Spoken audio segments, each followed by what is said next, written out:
بسم اللہ الرحمن الرحیم۔ گوئٹے جو جرمن شاعر تھا اس نے ایک ان پڑھ خاتون سے شادی کی تھی۔ کسی نے اس سے یہ پوچھا کہ آخر تم نے ایک ان پڑھ خاتون سے کیوں شادی کی؟ یعنی تم ایک شاعر ہو، فلسفر ہو اور اہل علم کی مجلسوں میں بیٹھتے ہو، تمہارا تخیل، تمہارا نظریہ اور تمہارے تصورات بڑے بلند ہیں، لیکن تم نے شادی کے لیے، اپنی رفیق حیات کے لیے تم نے ایک خاتون کو آپ نے چنا اور وہ خاتون ان پڑھ ہے۔ تو گوئٹے نے کہا کہ دیکھو، جب دو علم والے آپس میں بیٹھتے ہیں نا، اور آپس میں بیٹھ کر جب وہ گفتگو کرتے ہیں تو شروع میں بڑے ایکسائٹڈ ہوتے ہیں، بڑے خوش ہوتے ہیں، لیکن آہستہ آہستہ جب ان کا علم ختم ہوتا ہے تو آخر میں وہ ایک دوسرے سے اسی طرح بیزار ہوتے ہیں جس طرح شروع میں وہ بڑے ایکسائٹڈ ہوتے ہیں۔ یعنی شروع میں جس طرح بہت ہی خوش ہوتے ہیں، آخر میں جا کر وہ ایک دوسرے سے اسی طرح اور اسی مقدار میں ہی بیزار ہو جاتے ہیں۔ تو گوئٹے نے کہا کہ جو میری بیوی ہے وہ مجھ سے سوال پوچھتی رہتی ہے، چونکہ وہ ان پڑھ ہے تو وہ مجھ سے پوچھتی ہے اور میں اس کے سوالوں کے جواب دیتا ہوں، اور اس طرح ہماری دلچسپی قائم رہتی ہے۔ یہ بات بڑی اہم ہے، اس لیے کہ علم اندھیروں کو دور کرنے کے لیے ہوتا ہے، انسان کو زندگی کی راہوں میں روشنی علم مہیا کرتا ہے۔ اگر یہی علم انسان کے لیے اندھیرے کا اور تاریکی کا باعث بن جائے، اور اس علم کا مقصد یہ بن جائے کہ ہم دوسرے پر رعب ڈالیں اور دوسرے کو مرعوب کریں، امپریس کریں، تو پھر یہ صرف لفاظی رہ جاتی ہے۔ اس علم کی کوئی حقیقت اور اس کی کوئی وقت اور اہمیت نہیں رہتی۔ تو صورتحال ایسے ہی ہوتی ہے کہ جب دو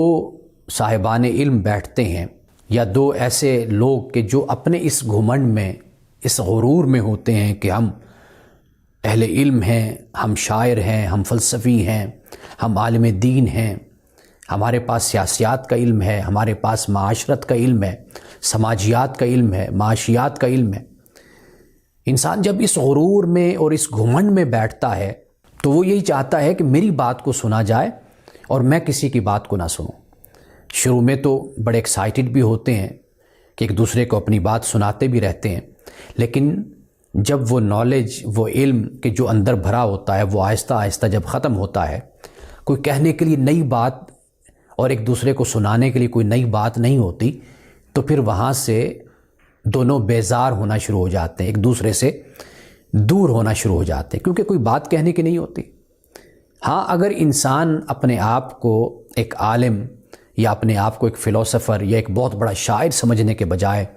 اگر انسان اپنے آپ کو صرف ایک طالب علم سمجھے، تو طالب علم کی پیاس کبھی ختم نہیں ہوتی، اس کی جستجو کبھی ختم نہیں ہوتی۔ تو بے شک علم کی دنیا میں انسان ترقی کرتے ہوئے آگے بڑھتا چلا جائے، لیکن اگر وہ اپنے آپ کو طالب علم سمجھتا ہے تو پھر کبھی یہ علم کا سفر ختم نہیں ہوتا۔ پھر انسان ایسے ہی رہتا ہے کہ جیسے گوئٹے کی بیوی تھی، ایک ان پڑھ، کہ وہ سوال کرتی ہے، جستجو رکھتی ہے، وہ گوئٹے سے پوچھتی ہے، اور گوئٹے بھی دلچسپی سے اس کے سوالوں کا جواب دیتا ہے، تو اس طرح ان دونوں میں دلچسپی قائم رہتی ہے۔ تو اسی طرح ہم اگر ایک طالب علم بن کر کسی کے سامنے جائیں اور کسی کے پاس بیٹھیں تو ہماری یہ جستجو، یہ نیت اور یہ خواہش ہو کہ ہم اس سے کچھ سیکھیں۔ اگر ہم اس نیت اور اس ارادے سے اور اس خواہش سے دوسرے کے پاس جاتے ہیں کہ چونکہ میں صاحب علم ہوں اور میں نے دوسرے کو سکھانا ہے، اس رویے سے پھر یہی ہوتا ہے کہ جیسے کہتے ہیں کہ ایک میان میں دو تلواریں کبھی نہیں رہ سکتی، ایک میان میں ایک ہی تلوار رہتی ہے۔ اسی طرح ایک محفل میں، ایک مجلس میں اگر انسان اس جذبے سے جا کر بیٹھے کہ میں طالب علم ہوں اور مجھ سے سینئر اور بڑی عمر کے جو لوگ بیٹھے ہیں، میں ان کے تجربے سے، ان کے علم سے میں سیکھوں گا، تو پھر تو دلچسپی بھی قائم رہتی ہے اور محفل اور مجلس ہمیشہ اپنے شباب پہ رہتی ہے۔ ورنہ ہوتا اس طرح ہے کہ محفل اور مجلس کا اختتام